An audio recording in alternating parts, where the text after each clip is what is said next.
یہ اوقات ہے میری اور تیری، پھر یہ تکبر کیوں، یہ حسد اور نفرتیں کیوں، ہر وقت ایک دوسرے کو نقصان پہنچانے تدبیر کیوں؟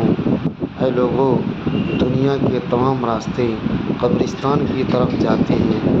اللہ پاک ہمیں اپنی اوقات کو یاد رکھ کر زندگی گزارنے کی توفیق عطا فرمائے اور اپنے آپ کو پہچانے کہ ہماری اوقات کیا ہے۔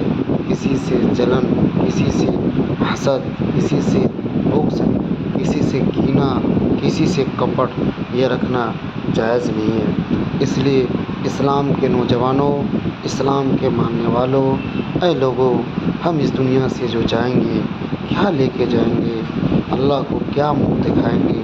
جس اللہ نے ہمیں اور آپ کو اس دنیا میں پیدا کیا ہے، دوسروں سے حسد کرتے ہیں، بغض کرتے ہیں، نفرتیں کرتے ہیں، اپنے آپ کو بڑا سمجھتے ہیں۔